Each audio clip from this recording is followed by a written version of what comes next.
you talk about the history of video games, there's a couple games that you have to talk about, like Pong and Pac-Man and Super Mario Brothers, that really influenced the entire video game industry. And Xevious is one of those titles.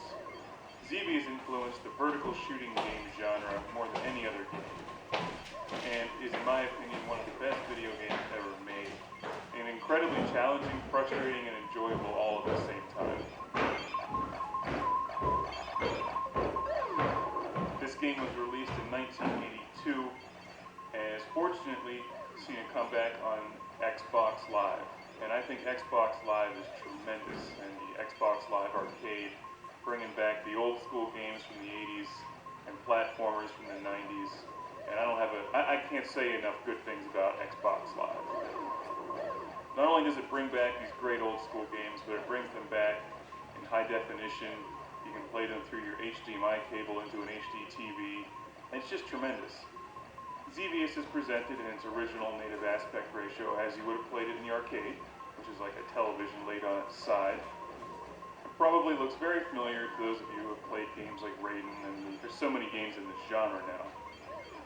As a general rule, I think they're more popular in Japan than they are over here in the States. And I think that's unfortunate, because I personally like this genre a great deal. It's challenging, it's fun.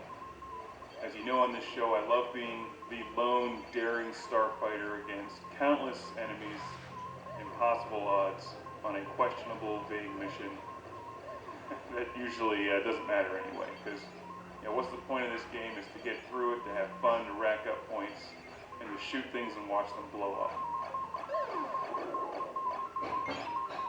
Xevious came out in the arcade in 1982 and has since been seen on game systems like the Atari 7800 and the NES. And in fact, the original Classic Game Room series, we reviewed the Atari 7800 version and a version for the PlayStation, which they remade. As you can see from the screen, you have two different weapon options. And that's one of the things that makes Xevious unique. But for starters here, you have your lasers, your twin cannons, I think they're lasers, maybe they call them something else, and your bombs. So you have to shoot your enemies in the air, and also bomb the enemies on the ground. And they're all shooting at you from different directions, and it's very challenging. What makes this game decidedly different from Raiden 3, for instance, which is one I recently reviewed, is that you can't power up your weapons to have this arsenal that fills the entire screen with your weaponry. You're basically limited to the two weapons that you start with.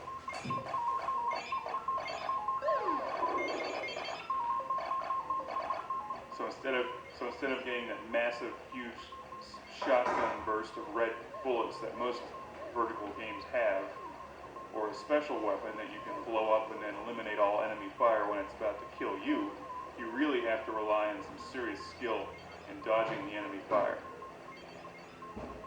Now, I generally forget the story of Xevious. You can find it online, I'm sure. But you do encounter a couple bosses as you continue on in the game. And wave after wave of enemies. The variety of enemies changes on you. And my favorite part of this game, something I've loved since I was a kid and played this on my Atari 7800, is those spinning metal plates that come at you. And at the time, those were just amazing. That kind of graphics in a video game was just unbelievable. Xevious was way ahead of its time. And you can see why it influenced this genre so much. And just these simple things like the little tank boats in the water. You can't just bomb them. You have to actually lead them with your bomb and hope that they run into it. So it requires a lot of skill to hit all the enemies in this and rack up serious points. And with Xbox Live, of course, they give you the added incentive of going for gamer points,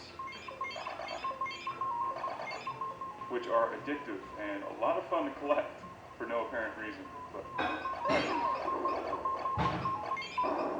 the other great thing about Xbox Live, of course, is you can see how your score ranks up against everybody else and friends of yours. What's really incredible about Xevious is that this game came out in '82, and it really doesn't look any different than newer games today. Maybe it's slightly different, but there's only so much you can really do with a two-dimensional vertical scrolling game before it starts getting ridiculous. And I'm not a big fan of adding in all those three-dimensional polygons and crap floating all over the screen. I think keeping it simple like this is the way to go. And that's why I like Xevious so much in games like this. I know it'd be good. I just want to do I'm it for generally me. not a huge fan of using the Xbox 360 controller on this game. It's definitely challenging. I prefer the arcade-style joystick and buttons, but you know, what are you going to do when you just don't have a stand-up Xevious arcade machine in your basement? Xbox Live is about the best thing you can have. So it does require some skill to hammer away at the button, and also remember to bomb your enemies at a precise time. This is not a game where you can just hold down the fire button. It does give you an option to do a manual shot Are you on the bag? at the rate that I'm firing at now, and also I use my other trigger to hold down the auto fire. So if a wave of enemies comes at me, I hold down that trigger and it lets off a machine gun burst of shots. But you cannot just hold down a consistent auto fire for the entire game. And for whatever reason, the music, although it just repeats itself over and over again, it never gets old. And maybe that's just because Xevious is that awesome. Here are the metal plates. Like, just look at those. 20 years ago, that was incredible. They're tough too. You have to dodge those things. You can't blow them up, so you have to dodge them. And then the enemy fire is coming at you, and then you get caught in between the enemy fire and the spinning metal plates, and it kills you. I love to see the resurgence in arcade titles on Xbox Live. And they don't cost much on Xbox Live. A game like this is only about $5, and it really has infinite replay value. Even if you went out to find this for your Atari 7800 or NES, it would still cost you at least $5 or $6 when you add in the shipping cost. Because you probably end up finding it on eBay, for instance. But with the Xbox Live, you just download it and it's no problem. Now, I'm by no means the greatest Xevious player in the world. In fact, I'd like to get a lot better at this game because it really is one of my favorite games and always has been. Just need to find the time to sit down and get back into it. One of my favorite game systems is the Atari 7800, and that's one that I grew up with and had when I was a kid. And Xevious was up there with Robotron 2084 as my favorite game on the Atari 7800. And I played it for hours and hours and hours and hours. And I'm glad to see that there's still a lot of interest in Xevious today. If you like this genre, you've never played Xevious before, you owe it to yourself to pick this game up on Xbox Live or the 7800 or the NES, and you've got to play Xevious. If you're really hardcore, you can go out and buy a real stand-up coin-op Xevious machine like they would have had it in the arcades in the 80s, and you can put that in your living room, in your house.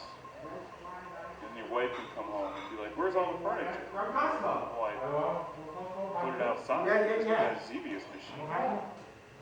And she may start to get red and get mad at you. Well, why do you need furniture when you have a Xevious machine? The whole point is to stand there and play Xevious. I mean, it's only common sense.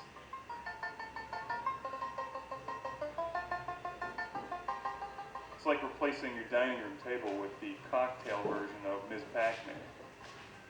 You can eat on that Ms. Pac-Man machine and play Ms. Pac-Man at the same time. Hell, it worked at Pizza Hut.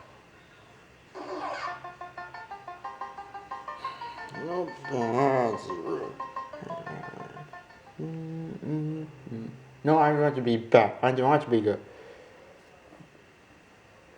Serious.